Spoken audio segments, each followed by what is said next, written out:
नमस्कार, आप देख रहे हैं आवाज इंडिया, देश की भरोसेमंद आवाज, और मैं हूं पिंकी। खबरों का सिलसिला शुरू करने से पहले आइए सबसे पहले नजर डालते हैं आज की हेडलाइंस पर। दिल्ली एनसीआर में फिर झमाझम बारिश, कई इलाकों में पानी भरा, अलर्ट जारी। बिहार में बाढ़ का कहर जारी, 8 जिलों में अलर्ट। ईसी का विपक्ष के हल्ला बोल पर बड़ा खुलासा, सबूत के वीडियो जारी किए, बैकफुट में कांग्रेस। जेलेंस्की ने पीएम मोदी को किया फोन, रूस यूक्रेन विवाद पर खास अपील की। और आवारा कुत्तों पर 15,000 करोड़ खर्च, मेनका गांधी ने उठाए सवाल। अब खबरें विस्तार से। दिल्ली एनसीआर में कल देर रात से शुरू हुई जोरदार बारिश का कहर आज भी बरकरार है। देश की राजधानी दिल्ली में लगातार हो रही बारिश ने कई इलाकों में जलभराव की समस्या पैदा कर दी है। मिंटो रोड, मोती बाग, साकेत और आसपास के निचले इलाकों में भी पानी भरने से आम लोगों का जनजीवन बुरी तरह से प्रभावित हो गया है। कई इलाकों में जलभराव इतना बढ़ गया है कि सामान्य जनजीवन अस्त व्यस्त हो गया है।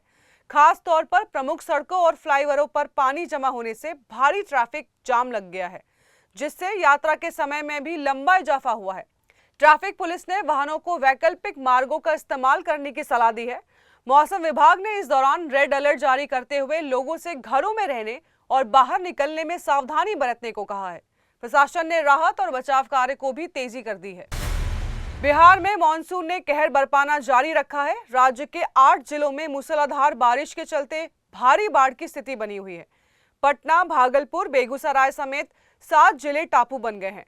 गंगा समेत राज्य की 10 नदियां उफान पर है, जिनके कारण कई इलाकों में जल भराव और जनजीवन अस्त व्यस्त हो गया है। नवगछिया के गोपालपुर प्रखंड में 15 करोड़ की लागत से बने रिंग बांध का 70% हिस्सा पानी के दबाव से बह गया है, जिससे बाढ़ प्रभावित क्षेत्रों में खतरा और भी बढ़ गया है। प्रशासन ने राहत और बचाव कार्य तेज कर दिया है। मौसम विभाग यानी IMD ने उत्तर बिहार के 19 जिलों के लिए ऑरेंज और येलो अलर्ट जारी कर दिया है। खास तौर से सुपौल, अररिया, किशनगंज, पूर्णिया, कटिहार, मधेपुरा, सहरसा, मधुबनी, सीतामढ़ी, शिवहर, पूर्वी और पश्चिमी चंपारण जिलों में भी आंधी और तेज बारिश का खतरा है। हालांकि इस बार मानसून की बारिश पूरे प्रदेश में सामान्य से 25% कम दर्ज की गई है। अभी भी कई जिलों में बारिश की कमी बनी हुई है, लेकिन पिछले कुछ दिनों में हुई तीव्र बारिश ने हालात को चुनौतीपूर्ण बना दिया है। बाढ़ की वजह से अब तक 11 लोगों की मौत हो चुकी है, जबकि बेगूसराय जिले में 137 से ज्यादा स्कूल और सभी आंगनवाड़ी केंद्र 14 अगस्त तक बंद कर दिए गए हैं। पटना मौसम विज्ञान केंद्र के मुताबिक 14 अगस्त तक भारी बारिश का सिलसिला जारी रह सकता है। उसके बाद बारिश में कमी आने की उम्मीद है। फिलहाल प्रशासन सतर्क है और राहत कार्य को तेजी से अंजाम दे रहा है। उत्तराखंड के उत्तरकाशी जिले के धराली में आई भीषण आपदा को 1 सप्ताह हो गया है, लेकिन राहत और बचाव कार्य लगातार जारी है। प्रशासन ने अब तक 42 लोगों के लापता होने की पुष्टि की है, जिनमें नौसेना के जवान भी शामिल हैं। भीषण मलबे में दबे हुए लोगों की तलाश के लिए सेना, ITBP, NDRF और SDRF के जवान जुटे हुए हैं। धराली बाजार और आसपास के इलाकों में 40 से अधिक होटल, होमस्टे और रिजॉर्ट भी आपदा की चपेट में आ गए हैं, जिससे स्थानीय अर्थव्यवस्था को भारी नुकसान हुआ है। परिजनों की चिंता बढ़ती जा रही है। कई लोग अपनों की तलाश में धराली पहुंचे हैं। राहत कार्यों में लगे अधिकारियों ने कहा है कि अब भी कई मजदूर और पर्यटक लापता हैं, जिनमें बिहार, उत्तर प्रदेश और नेपाल के लोग भी शामिल हैं। उत्तराखंड के रुद्रप्रयाग जिले में केदारनाथ यात्रा 3 दिन के लिए रोक दी गई है। मौसम विभाग की भारी बारिश की चेतावनी के चलते प्रशासन ने 12 से 14 अगस्त तक तीर्थ यात्रा को स्थगित करने का फैसला लिया है। जिले में हाई अलर्ट जारी कर दिया गया है और यात्रियों को यात्रा से बचने की सलाह दी गई है। जिलाधिकारी प्रतीक जैन ने सभी विभागों को अलर्ट रहने के निर्देश दिए हैं। प्रशासन ने जलाशयों के पास रहने वाले लोगों को सुरक्षित स्थानों पर जाने का आग्रह किया है।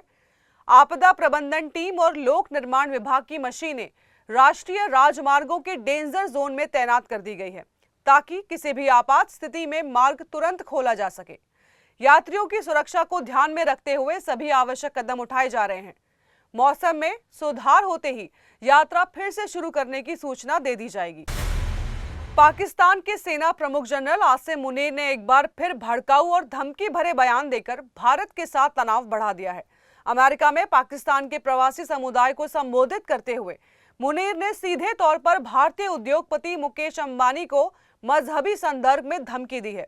उन्होंने सूरा फील का संदेश देते हुए कहा है कि अगला हमला भारत के पूर्वी हिस्से से शुरू होगा, जहां देश के सबसे कीमती संसाधन है।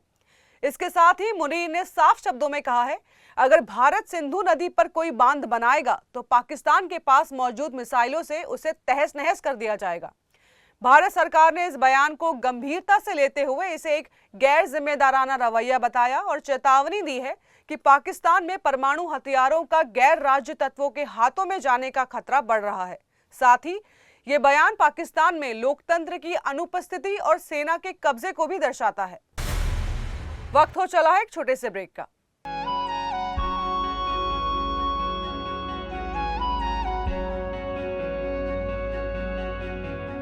आवाज इंडिया, आवाज इंडिया, आवाज इंडिया, आवाज इंडिया, इंडिया, आवाज इंडिया।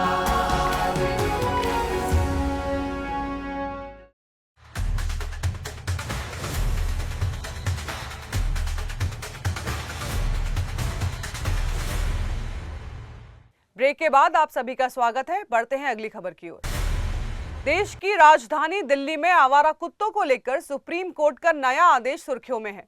पूर्व केंद्रीय मंत्री और पशु अधिकार कार्यकर्ता मेनका गांधी ने इस आदेश की कड़ी आलोचना की है। उन्होंने इस फैसले को अव्यवहारिक बताते हुए कहा है कि दिल्ली में लगभग 3 लाख आवारा कुत्तों के लिए बनाए जाने वाले शेल्टर्स पर लगभग 15,000 करोड़ रुपए खर्च होंगे। इसके अलावा हर हफ्ते उन्हें खाने पीने का खर्च लगभग 5 करोड़ रुपए आएगा, जो दिल्ली के बजट के लिए भारी बोझ साबित हो सकता है। मेनका गांधी ने सुप्रीम कोर्ट की नई पीठ के फैसले की वैधता पर भी सवाल खड़ा किया है और बताया है कि 1 महीने पहले इस मुद्दे पर एक संतुलित फैसला आ चुका था। इसके साथ ही उन्होंने आगाह किया है कि कुत्तों को हटाने से नई समस्याएं पैदा हो सकती हैं, जैसे कि गाजियाबाद और फरीदाबाद से कुत्तों का आना और बंदरों की बढ़ती संख्या। उन्होंने इतिहास के उदाहरण भी दिए कि कैसे पेरिस में कुत्तों और बिल्लियों को हटाने से चूहों की समस्या बढ़ गई थी। अंतर्राष्ट्रीय स्तर पर एक बड़ी राजनीतिक बातचीत हुई है। यूक्रेन के राष्ट्रपति वोलोदिमीर जेलेंस्की ने प्रधानमंत्री नरेंद्र मोदी से फोन पर विस्तार से बातचीत की है। इस दौरान जेलेंस्की ने भारत से आग्रह किया है कि वह रूस से अपनी ऊर्जा खरीद, खासकर तेल की खरीद को सीमित करे, जिससे रूस की युद्ध जारी रखने की क्षमता प्रभावित हो। वहीं प्रधानमंत्री मोदी ने रूस यूक्रेन विवाद को जल्द से जल्द शांतिपूर्ण तरीके से समाप्त करने की पुरानी नीति को दोहराते हुए भारत की तरफ से शांति स्थापना में हर संभव सहयोग का भरोसा दिया है। इस बातचीत में दोनों नेताओं ने इस साल सितंबर में अमेरिका में आमने सामने मुलाकात करने की संभावना पर भी चर्चा की। भारतीय विदेश मंत्रालय ने भी इस वार्ता को सकारात्मक बताया है और कहा है कि भारत हर स्तर पर शांति प्रयासों को समर्थन देगा।